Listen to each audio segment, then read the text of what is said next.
और आप देख रहे हैं super fast India news live. Super fast India news की टीम है इस समय मौजूद है सेवरही के पावन धरती पे। सेवरही के पावन धरती पे लोकनायक इंटरमीडिएट कॉलेज में यहाँ पे कांग्रेस पार्टी के प्रदेश अजय लल्लू जी के विशाल जनसभा को संबोधित करने के लिए प्रियंका गांधी जी आई हुई है। यहाँ पे जनता को विशाल जनसभा को संबोधित कांग्रेस पार्टी की राष्ट्रीय महासचिव बहन प्रियंका गांधी जी का अपने हृदय की गहराइयों से नमन बंदन अभिनंदन और बहुत बहुत स्वागत करता हूँ।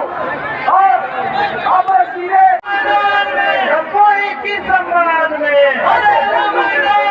प्रियंका गांधी अजय लल्लू जिंदाबाद जिंदाबाद। प्रियंका गांधी अजय लल्लू जिंदाबाद जिंदाबाद। प्रियंका गांधी अजय लल्लू जिंदाबाद जिंदाबाद। प्रियंका गांधी अजय लल्लू जिंदाबाद जिंदाबाद। यूपी की सम्मान में कांग्रेस पार्टी की राष्ट्रीय महासचिव बहन प्रियंका गांधी जी का अपने हृदय की गहराइयों से नमन बंदन अभिनंदन और बहुत बहुत स्वागत करता हूँ। और अब सीधे प्रियंका गांधी मैदान में महिलाओं की सम्मान में प्रियंका गांधी मैदान में महिलाओं की सम्मान में प्रियंका गांधी मैदान में रंगोली की सम्मान में प्रियंका गांधी मैदान में रंगोली की सम्मान में प्रियंका गांधी मैदान में। और बड़े भाई राजेंद्र जोशी जी की तरफ से देश आशीर्वाद।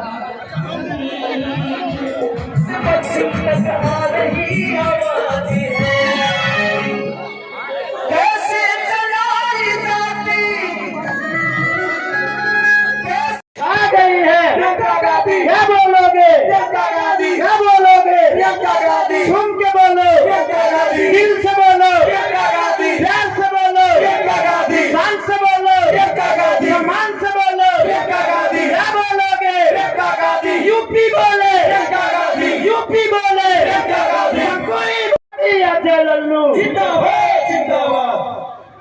बहुत बहुत धन्यवाद। आज के इस सभा में उपस्थित सम्मानित उत्तर प्रदेश की प्रभारी और जिन्होंने लगातार सड़कों पर इस जुल्म, जाति, अन्याय और अत्याचार के खिलाफ, दमनकारी सरकार के खिलाफ, भारतीय जनता पार्टी के खिलाफ मजबूती से लड़ाई लड़ने का काम किया, जिन्होंने जनता के जनहित के मुद्दों पर लाठी खाई, जेल तक की यात्रा किसान, नौजवान और गांव गरीब के लिए तय करने का काम किया। ऐसे लोकप्रिय जनप्रिय नेता, हम सबकी अभिभावक, परम आदरणीय श्रद्धेय श्रीमती प्रियंका गांधी जी उपस्थित, मुझे उनसे निवेदन करना चाहता हूँ पर बटन दबाकर अपने बेटे और भाई को आशीर्वाद देने जा रही है। लोकतंत्र के इस महान पर्व पर आपका स्वागत, अभिनंदन, नमन और वंदन करने आया हूं और आपसे हाथ जोड़कर विनती, आग्रह और निवेदन करना चाहता हूं कि आने वाले 3 तारीख को अपने घर के बेटे भाई अजय लल्लू को हाथ के पंजे चुनाव चिन्ह पर बटन दबाकर भारी मतों से जिताने का काम करिएगा। है कि कौन सा ऐसा प्रत्याशी है, जब बंदे का सवाल आता है, बाढ़ की विभीषिका या क्षेत्र के लोग झेलने पर विवश होते हैं, बंदे के कटान की स्थिति आती है, तो कौन बंदे की पहरेदारी और रखवाली करने का काम करता है? जब पुलिसिया उत्पीड़न होती है, सरकार का डंडा चलता है, जब एसडीएम और जिलाधिकारी बुलडोजर चलाकर लोगों के घरों को तोड़ने की कवायद करते हैं, तो कौन सा नेता आपके लिए रहकर उस बुलडोजर के सामने खड़ा होकर सरकार और प्रशासन से टकराने का काम करता है? ये विचार करना है आपको। जब गन्ना किसानों का सवाल होता है, जब गन्ना किसानों के भुगतान की बारी आती है, तो कौन सा ऐसा नेता जो गन्ना चीनी मिल पर आपके लिए आंदोलन करता है, लड़ता है, संघर्ष करने का काम करता है? ये तय करना है आपको। चुनाव लड़ने आए हैं ये लोग, लेकिन चुनाव लड़कर चले जाएंगे, 5 साल आप ढूंढते रह जाएंगे, ये लोग मिलने वाले नेता नहीं हैं। आपने 2 बार यहां से सांसद बाहर के लोगों को बनाया। एक सांसद बनाया श्री कलराज मिश्रा जी को, भारत सरकार के मंत्री थे, 5 साल मंत्री रहे। एक कोई काम आपके क्षेत्र में किए हो तो बता दीजिए। रमापति त्रिपाठी जी जो आज वर्तमान में सांसद है, 3 साल से सांसद है, आप जरा उनसे पूछिए कि 3 साल में इस देवरिया लोकसभा के लिए उन्होंने क्या किया। और आज पुनः उसी दल से एक नेता जो पैसे के दम पर आपके बीच में चुनाव लड़ने आया है। मेरा आपसे सवाल है, क्या कोई तमकुई राज में नेता नहीं है, बेटा नहीं है, सेवक नहीं है जो आपकी रखवाली कर सके, पारदारी कर सके, आपकी रक्षा कर सके, आपके लिए लड़ने का काम कर सके? बाहर के लोग आकर यहाँ विधायक और सांसद होंगे। क्या तब कोई में किसी मां ने ऐसे लाल को पैदा नहीं किया जो यहाँ के लिए नेतृत्व कर सके, यहाँ की रखवाली करे और पारदारी करे?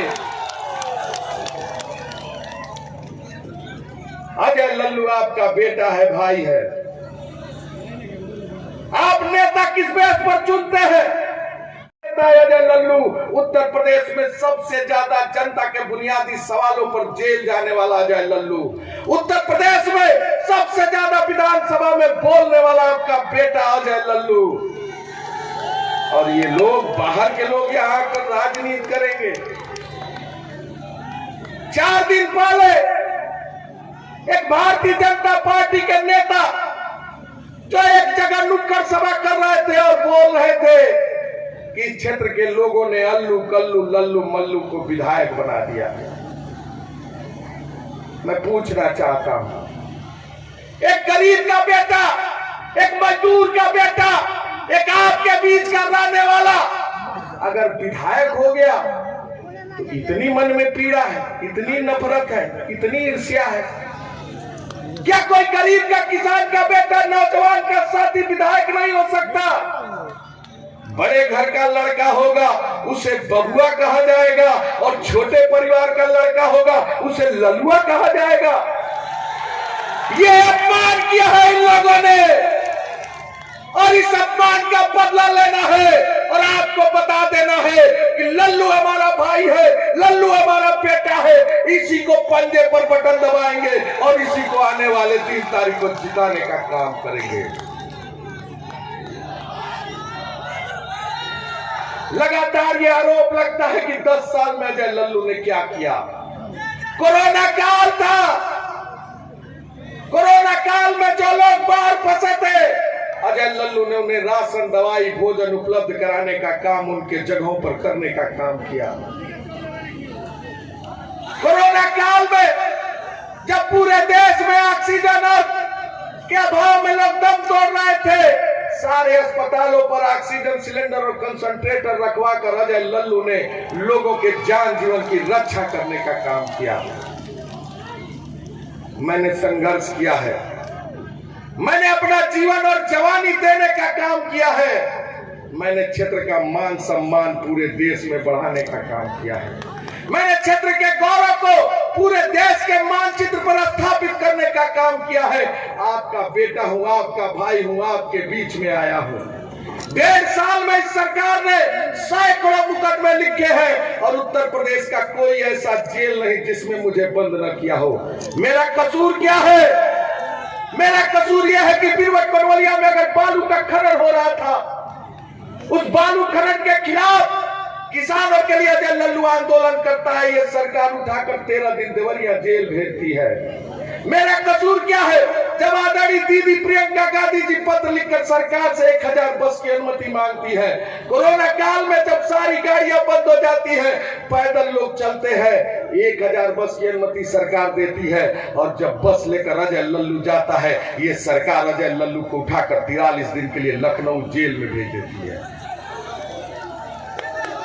जब लखीमपुर खीरी में किसानों की निर्मम हत्या गाड़ियों से कुचल कर दी जाती है, आदरणीय दीदी प्रियंका गांधी जी जब उन लोगों के न्याय की लड़ाई लड़ने वहां जाती है, सरकार आदरणीय प्रियंका गांधी दीदी जी को और अजय लल्लू को उठाकर 4 दिन के लिए सीतापुर जेल में बंद कर देती है।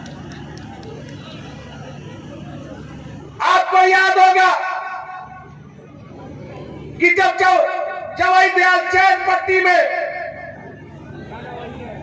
बेदुबार खलवा टोला में शराब पीने से लोग मरते हैं, हजारों से अधिक लोग उत्तर प्रदेश में मरते हैं। अगर उनके न्याय की लड़ाई लड़ने अजय लल्लू जाता है तो ये सरकार अजय लल्लू को जेल भेज देती है।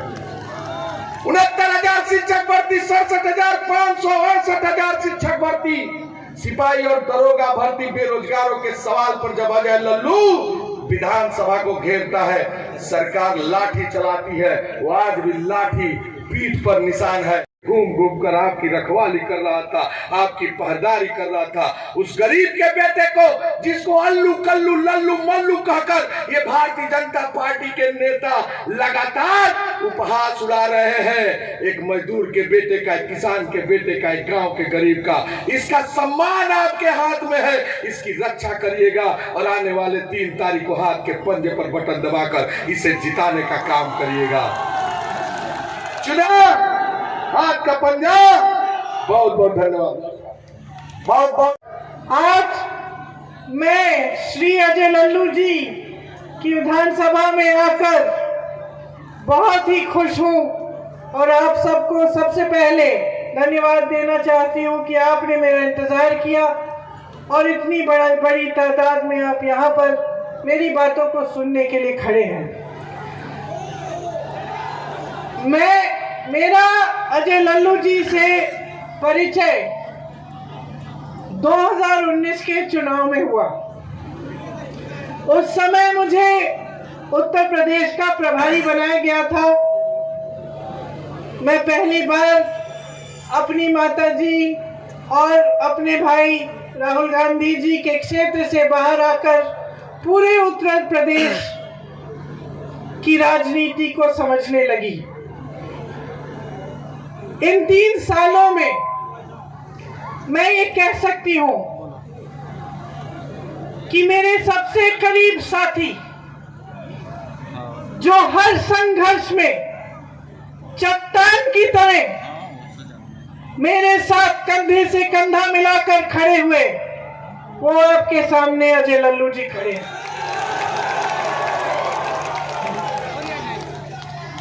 हर चर्चा में, चाहे वो बंद कमरे में, हर संघर्ष में सिर्फ गरीब का साथ दिया है। हर बार सिर्फ उन्होंने ये बात कही है कि जो संघर्ष कर रहा है, जो संकट में है, जिसको पीड़ा हो रही है, दीदी पहले उसके पास चलेंगे। चाहे वो किसी भी जाति का हो, किसी भी धर्म का हो, कोई भी हो, हमेशा इन्होंने रास्ता दिखाया, राह दिखाई, कभी नहीं झिझके। चाहे इनको पुलिस उठाकर ले गई, चाहे हिरासत में रखा, चाहे इनके घर के इर्द गिर्द गनमैन लगाए गए इनको घर पर रखने के लिए, चाहे इनको जेल ले जाया गया कोरोना के समय 2 महीनों के लिए, कभी नहीं डरे। जब कांग्रेस के नए प्रदेश अध्यक्ष को चुनने की बात आई, मैंने अपने भाई राहुल गांधी जी से बात की। हम दोनों ने चर्चा की कि कौन सा ऐसा नेता है पूरे प्रदेश की कांग्रेस पार्टी में जो बिल्कुल निर्भय होकर आगे बढ़कर जनता का संघर्ष कर पाएगा, चाहे कुछ भी हो जाए। मेरे भाई ने कहा सीधे सीधे, एक ही ऐसा नेता है, अजय लल्लू। और मैं गर्व के साथ कहना चाहती हूं कि ये तमकुही राज का बेटा, आपका बेटा, संघर्ष से पीछे नहीं हटा। बड़े बड़े नेता जो मंत्री बनाए गए थे, जो बड़े बड़े घरों के बच्चे थे, नेताओं के पुत्र थे, दम दबाकर भाग गए, डर गए, संघर्ष से डरे, चुनाव हारे, इस बात से डर गए कि उनके घर चले जाएंगे सरकारी, उनकी सुविधाएं गायब हो जाएंगी, उन पर सरकार कोई कार्रवाई कर देगी, कोई एजेंसी डाल देगी, डर गए, सब डर गए। अजय लल्लू जी नहीं डरे। आपके पास एक ऐसे विधायक हैं जो आपके लिए संघर्ष करते करते जान दे देंगे, पीछे कभी नहीं हटेंगे। आज देश प्रदेश में ऐसी राजनीति चल रही है जो आपका फायदा उठाकर आगे बढ़ना चाहती है। अपनी महत्वाकांक्षाओं के लिए वे अपनी महत्वाकांक्षाओं को परे करके, घर परिवार न बसा के, सिर्फ आपके ही संघर्षों के लिए समर्पित रहते हैं। आज मैं जानती हूं कि आपकी कितनी समस्याएं हैं। मेरी बहनें यहाँ हैं, सबसे बड़ी समस्या आपकी महंगाई ही है ना। मेरे भाई बैठे हैं, किसान होंगे आप में से कई लोग हैं, हाथ उठा के दिखाइए। आपको न गन्ने का दाम मिलता है, न धान का, न गेहूं का, न आपको खाद मिलती है समय पर। आपके बिजली के बिल बड़े बड़े आते हैं, कभी कभी बिजली भी नहीं आती, फिर भी बिल भरने पड़ते हैं। महंगाई चरम पर है, पेट्रोल डीजल के दाम इतने हो गए हैं कि खरीद नहीं पा रहे हैं। किसानी करते हैं, दिन रात मेहनत करते हैं, कमाई कुछ नहीं बची। ये सरकार ऐसे कानून ला रही थी जिससे मेहनत करें आप, संघर्ष करें आप, खून पसीना बहाएं आप, और फायदा हो उनके बड़े बड़े उद्योगपति मित्रों का। इस पूरे देश में आंदोलन हुआ उन कानूनों के खिलाफ। अजय लल्लू जी सामने आए, खड़े रहे किसानों के साथ। इस देश के प्रधानमंत्री, इस प्रदेश के मुख्यमंत्री नरेंद्र मोदी जी, योगी आदित्यनाथ जी अपने घर से बाहर तक नहीं निकले आपसे बात करने के लिए। आपकी कोई सुनवाई नहीं थी। यहां मेरे नौजवान भाई बहन खड़े हैं, कितनों को रोजगार मिला है पिछले 5 सालों में? नहीं मिला ना? क्यों नहीं मिला? कभी सोचा है? कभी आपने सोचा है कि रोजगार नहीं मिल रहा है नौजवानों को, किसान कमा नहीं पा रहा है, छोटे दुकानदार, छोटे व्यापारी परेशान हैं। नई नई नीतियां आकर उनको परेशान करके उनकी कमर तोड़ दी गई है।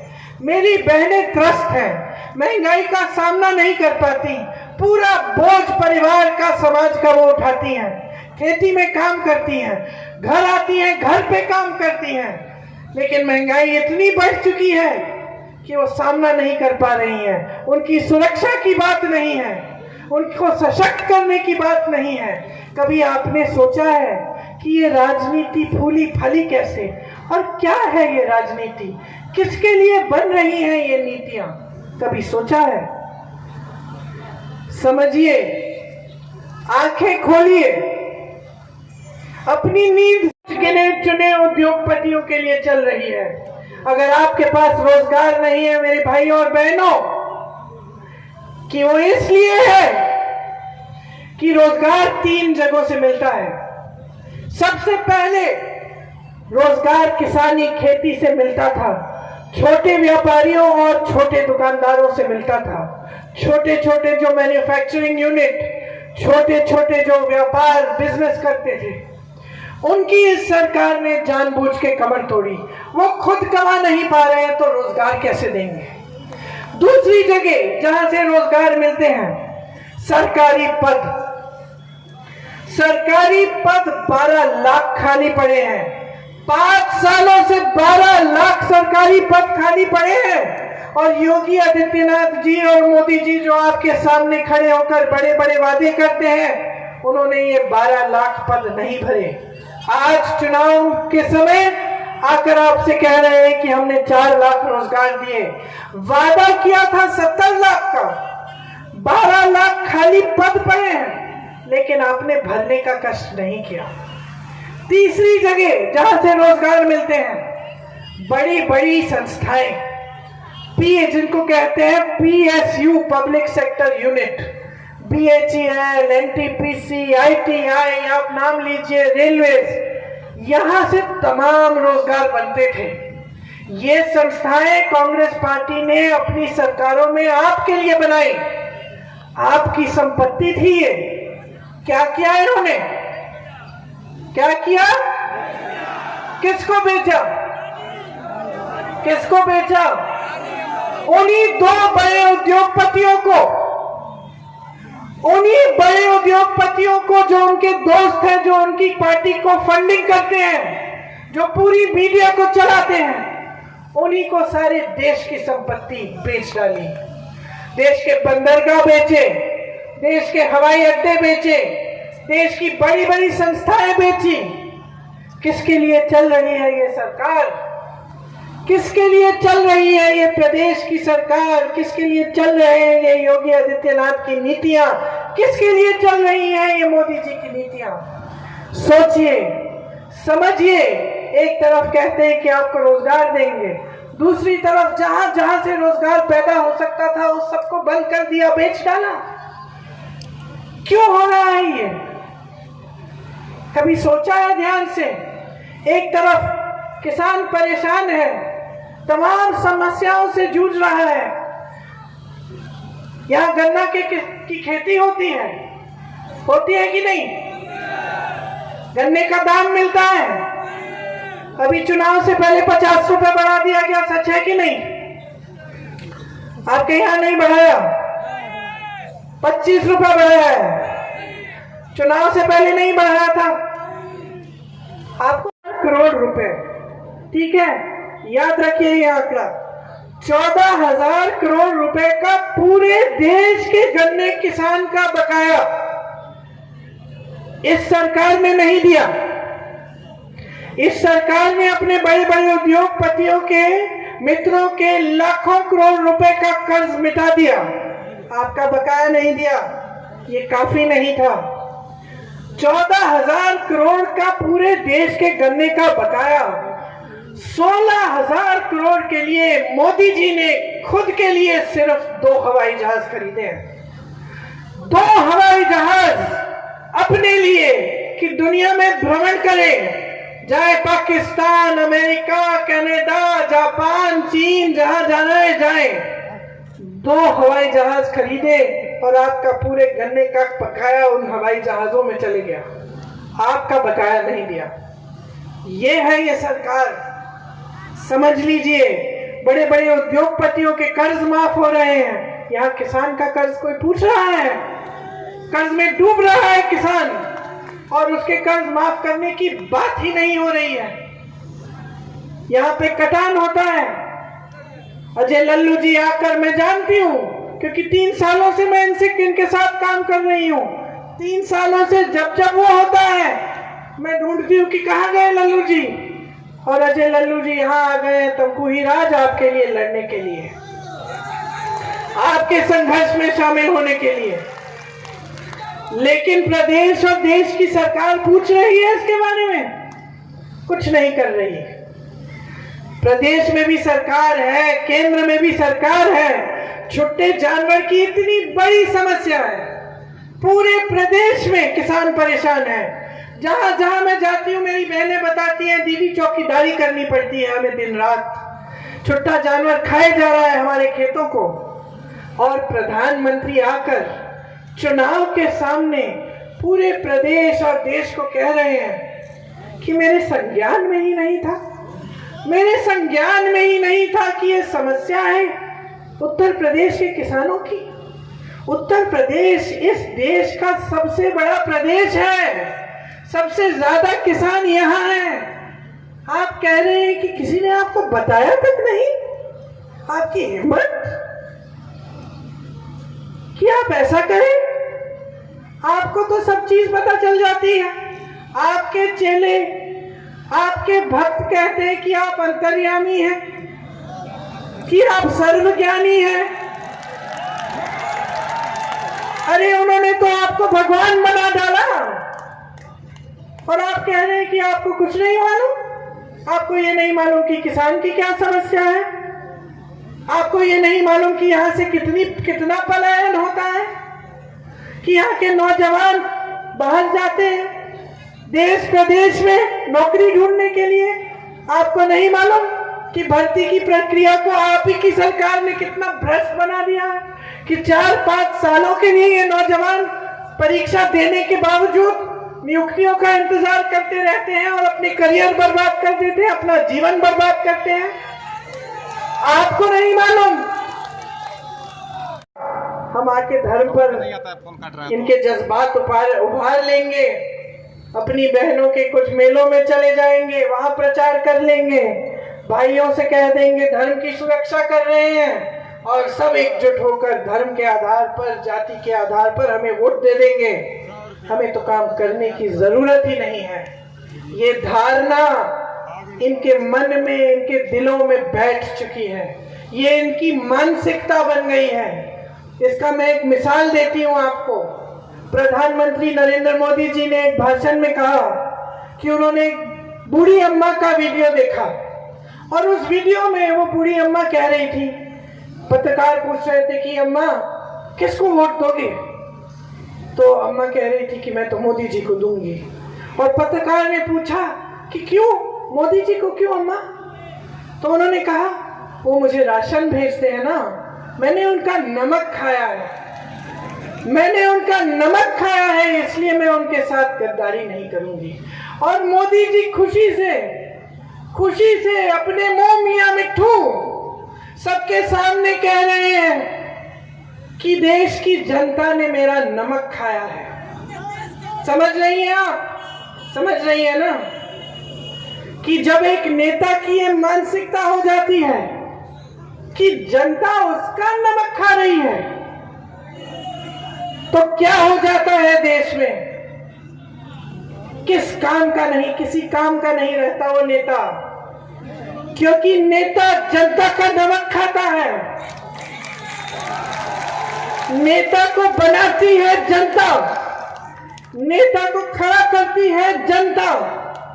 जिस दिन नेता इस बात को भूल जाता है, जिस दिन उसे ये एहसास हो जाता है कि अरे जनता मेरा नमक खा रही है, नीति को हमेशा दिशा दिखाई और आज ये प्रदेश ही खाई में है। सोचिए कि कैसी परंपरा डाल दी है आपने, कैसी परंपरा शुरू कर दी कि इसका अंत ही नहीं दिख रहा किसी को, क्योंकि सब जान गए हैं कि आपके जज्बातों पर सत्ता में आएंगे, आपके जज्बातों पर आगे बढ़ेंगे, बनते रहेंगे मंत्री, मुख्यमंत्री, प्रधानमंत्री, और आप कभी उनसे पूछेंगे नहीं कि आपका हक क्या था। जो आपके लिए करते हैं, ये राशन के बोरे, ये खाते खोल दीजिए, आपको 1000-2000 रुपए दे देंगे। ये जो आपके लिए करते हैं ना, ये सोचते हैं कि एहसान कर रहे हैं आप पर। ये कोई एहसान नहीं है, कोई एहसान नहीं है, ये हक है आपका, और आपका हक इससे बहुत ज्यादा बढ़कर है। इस बोरे राशन से थोड़े दिनों के लिए आपका पेट भर जाएगा, लेकिन आप सशक्त कभी नहीं होंगे। आप अपने बच्चों को इसलिए नहीं पढ़ाते कि उनकी पूरी जवानी, उनका पूरा जीवन एक बोरे राशन के इंतजार में चले जाए, इसलिए नहीं करते मेहनत। आप मेहनत इसलिए करते हैं, कमाते इसलिए हैं कि आपके बच्चे अपना भविष्य बनाएं, कि उनकी सरकार उन्हें रोजगार दे, उनको अपने पैरों पे खड़े होने की क्षमता दे, उनको शिक्षित करे। आपकी बच्चियां शिक्षित बने, वो भी रोजगार करें, वो भी कमाएं, वो भी भागीदार बने। इसीलिए आप मेहनत करते हैं। आप मेहनत इसलिए नहीं करते कि आपके बच्चे पीढ़ी दर पीढ़ी निर्भर हो जाएं किसी सरकार पर, किसी राजनीतिक दल के नेता पर, जो आपका आदर, आपका सम्मान भी नहीं करे। जब आपको पीड़ा हो, आए नहीं। किसान रो रहा है, नहीं आते। महिलाओं पर अत्याचार हो रहा है, हाथरस हुआ, उन्नाव हुआ, शाहजहांपुर हुआ, कोई नहीं आया।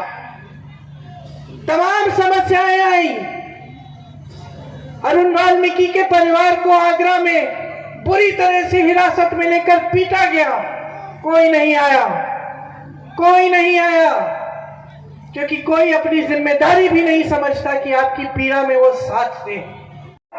कि मैंने 70 लाख रोजगार का वादा किया था, मैं सिर्फ 4 लाख रोजगार बना के दिया हूं 5 सालों में, 12 लाख पर खाली रखे हूं। मैं माफी चाहता हूं, कोई इतना भी नहीं कहेगा। चुनाव के दबाव में आकर धड़ाधड़ राशन आ रहा है, थोड़े से पैसे आ रहे हैं खाते में। मैं इनसे पूछना चाहती हूँ, मंच पर आपके सामने आकर वादा करें कि 10 मार्च के बाद, चुनाव के बाद ये राशन बंद नहीं होगा। वादा करें, वादा करें कि ये महंगाई बढ़ेगी नहीं। वादा करें कि ये जो खाते में पैसे आ रहे हैं ये रुक नहीं जाएंगे। नहीं कर सकते, ये वादा नहीं कर सकते, क्योंकि इनका एक ही लक्ष्य है, और समझ लीजिए एक ही लक्ष्य है, आपका इस्तेमाल करके सत्ता में रहना। किसी भी तरह से कुछ भी करके ये सत्ता में रहना चाहते हैं। कोरोना आया, आप संकट में थे, आपके लिए ऑक्सीजन उपलब्ध करने की कोशिश किसने की? आपकी मदद किसने की? कौन जेल चले गया आपके लिए बस तैयार करने के बाद? प्रधानमंत्री जी कहते हैं कि कांग्रेस पार्टी ने मजदूरों की, श्रमिकों की मदद करके, जब वो पलायन कर रहे थे, जब वो जीपों, गाड़ियों, बसों का इंतजाम कराया, खुद जेल चले गए इस बात पर। लेकिन इस सरकार ने कुछ नहीं किया, कुछ नहीं किया आपके लिए। प्रधानमंत्री जी आज संसद में खड़े होकर कहते हैं कि कांग्रेस पार्टी ने इन लोगों की मदद करके एक बहुत बड़ा पाप किया है। क्या एक भूखे को खाना देना पाप है? पाप है बहनों और भाइयों। प्यासे को पानी पिलाना पाप है। जो नंगे पांव 600 किलोमीटर दिल्ली से चलकर बिहार तक अकेले जा रहा है, भगवान भरोसे उसको मदद करना पाप है? या ये पाप है कि जनता के जज्बातों का इस्तेमाल करके आप सत्ता में गए, आपने झूठे वादे किए, और फिर आप सामने मंच पर आकर ऐसी बड़ी बड़ी बातें करते हैं चुनाव के समय? कभी पाकिस्तान, कभी बुलडोजर, कभी आतंकवाद।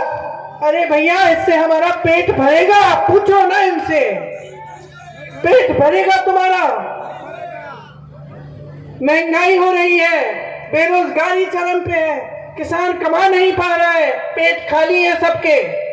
बताओ इनको, याद दिलाओ कि क्यों इनको आपने सरकार दी, क्यों लाए आप इनको सरकार में, क्यों दी सत्ता इनको? याद दिलाओ कि ये सत्ता तुम्हारी है, आपकी है बहनों, आपकी है भाइयों, नौजवानों, आपकी है ये सत्ता, किसी नेता की नहीं है। याद दिलाओ इन नेताओं को, बदल दो यहाँ की राजनीति।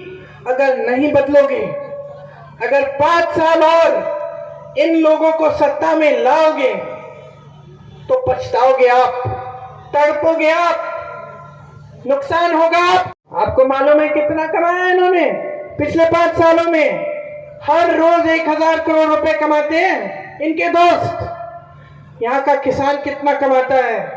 27 रुपए प्रतिदिन।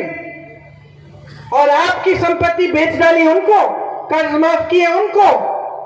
जाग जाओ बहनों और भाइयों, जाग जाओ, पहचानो नेताओं को, ऐसे नेता को पहचानो, उन नेताओं को पहचानो जो इस देश के लिए शहीद हुए, जिनको आज ये लोग आतंकवादी कहते हैं, मेरे परिवार पे उंगली उठाते हैं, कहते हैं कि हम आतंकवाद से जुड़े हैं। मैंने कहा हाँ, जुड़ी हूं मैं आतंकवाद से, क्योंकि मेरे पिता को आतंकवादियों ने मारा, मेरी दादी को आतंकवादियों ने मारा, मेरे पिता, मेरी दादी इस देश के लिए खून बहाए हैं। और ये लोग जो आपकी सारी संपत्ति बेच रहे हैं, जो बड़े बड़े उद्योगपतियों के लिए सरकार चला रहे हैं, आज उन पर उंगली उठा रहे हैं, आज उन पर उंगली उठा रहे हैं। परिवारवाद की बात करते हैं। कौन सा परिवारवाद? सारे नेता के पुत्र तो ये ले गए अपनी पार्टी में, तो कौन से परिवारवाद से परहेज था इनको? सिर्फ मेरे परिवार से, क्योंकि मेरा परिवार इनके सामने कभी नहीं झुकेगा। और ये जानते हैं कि हमें कुछ भी कर ले, हमें मार डाले, हम इस भाजपा के साथ न कभी समझौता करेंगे और ना इनके सामने कभी झुकेंगे। जानते हैं सारे। और इसलिए जब हम आपके सामने आते हैं तो हम सच बोलते हैं, दिल की बात कहती हूं मैं, दिल की बात कहती हूं, क्योंकि मुझे आपकी चिंता है, मुझे इस देश की चिंता है, इस प्रदेश की चिंता है। मेरे पूर्वजों ने और आपके पूर्वजों ने, इस प्रदेश और देश के किसानों ने इस देश को आजादी दिलवाई। क्या इसलिए आजादी दिलवाई? क्या इसलिए ये सारी संस्थाएं बनाई? क्या इसलिए इस देश को विकसित किया कि ये लोग बेच डालें इस देश को, कि इस देश का नौजवान बेसहारा हो, बेरोजगार हो? इस देश की आजादी इसलिए दिलाई कि आप सब आजाद हो। और जब तक आप अपने पैरों पे खड़े नहीं होंगे, जब तक आप विकसित नहीं होंगे, जब तक आपको रोजगार नहीं मिलेगा, आप कमाओगे नहीं, आपको अपने आप पर गर्व नहीं होगा, तब तक आप कभी आजाद नहीं हो सकते। ये लोग गुलाम रखेंगे आपको, जानबूझ के आपको गरीब बनाएंगे कि आपका नमक खाया है। आपके लिए शहीद होने के लिए तैयार हो, आपके लिए समर्पित होने के लिए तैयार हो। इसलिए आज चुनावी सभा है।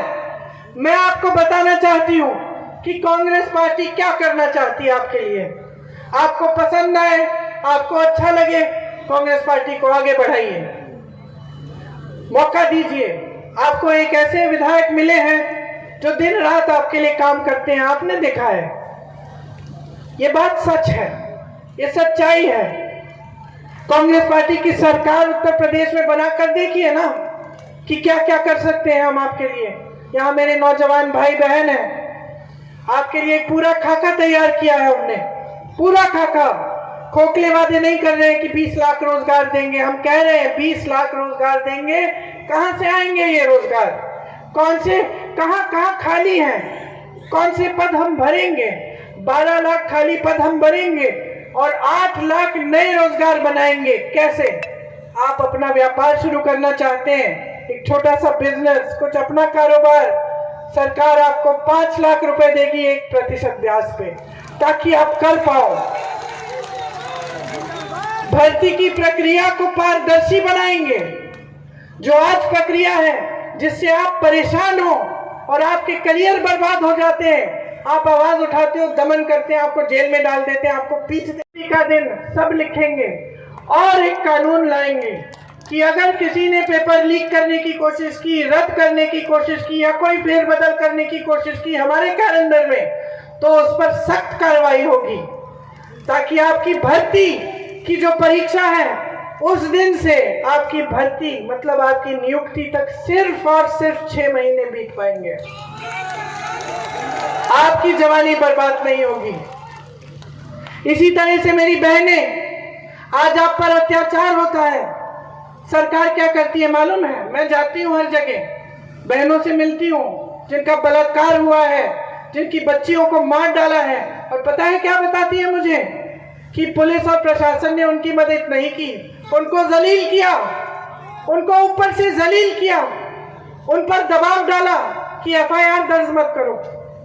कांग्रेस पार्टी कह रही है कि अगर ऐसा हुआ और एक महिला पर अत्याचार हुआ और 10 दिन के अंदर अंदर FIR दर्ज नहीं हुआ, तो जिस पुलिस अधिकारी ने उसको रोका है उसका सस्पेंशन का कानून लाएंगे। के तहत 40% सरकारी रोजगार महिलाओं के लिए, 25% जो पुलिस के अधिकारी हैं, पुलिसकर्मी हैं, उनमें भर्ती होगी महिलाओं की, ताकि आपको मुसीबत हो तो आपको पुलिसकर्मी महिला मिले। आपके लिए अस्पतालों में आज जाते हैं, आपको पुरुष डॉक्टर मिलता है, आप अपनी समस्या बता भी नहीं सकती अगर डॉक्टर मिले तो। ब्लॉक के अस्पतालों में महिलाओं के लिए महिला डॉक्टर, महिला नर्स और अलग से एक महिलाओं के लिए कमरा हम कह रहे हैं कि हम बनाएंगे। हम कह रहे हैं कि आंगनबाड़ी और आशा बहुओं के लिए 10,000 रुपए का प्रतिमाह मानदेय बनाएंगे, करेंगे।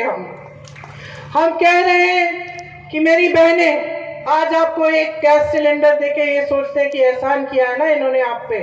हम कह रहे हैं आप 3 ले लो। हम कह रहे हैं इसके साथ छात्राओं को हम फ्री में मोबाइल फोन देंगे, स्कूटी देंगे, ताकि आप सशक्त बनो। लेकिन सबसे पहले हम आपको सशक्त करने का काम करेंगे, आपको रोजगार दिलवाएंगे। आपकी शिक्षा के लिए हर जिले में हम पाठशाला बनाएंगे, केंद्रीय विद्यालय की तरह। हम किसानों के लिए कह रहे हैं, कांग्रेस पार्टी समझती है कि आपने कितनी परेशानी झेली है, इसीलिए आपके घर में सरकार है, कैसे सुलझा दी है। यहाँ इतनी बड़ी समस्या है, सब कह रहे हैं हमें मालूम भी नहीं। वहां एक तो मैंने मुख्यमंत्री जी को चिट्ठियां भी लिखी हैं इसके बारे में कि छत्तीसगढ़ में कांग्रेस की सरकार ने एक योजना बनाई कि बहनों और भाइयों, अगर आप छुट्टे जानवर की देखभाल कर लें, सरकार आपसे 2 रुपए किलो में गोबर खरीदेगी।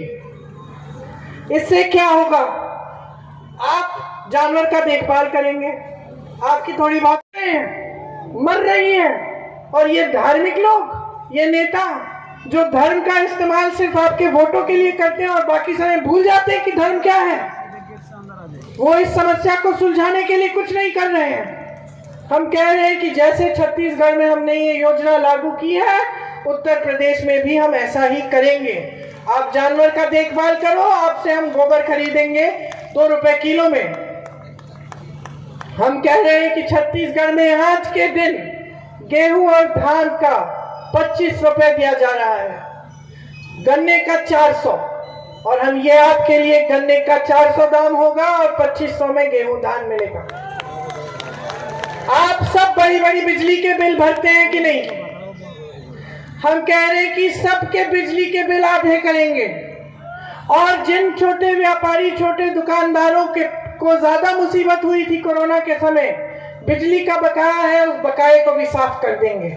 हम छोटे व्यापारियों और छोटे दुकानदारों को फिर से खड़ा करने की जिम्मेदारी लेंगे, आपको मदद करेंगे कि जितना आपने सहा है इनकी नीतियों से, जितनी परेशानियां आपके सर पर आई हैं, उनको हटाने का काम हम करेंगे, आपको फिर से सशक्त करेंगे।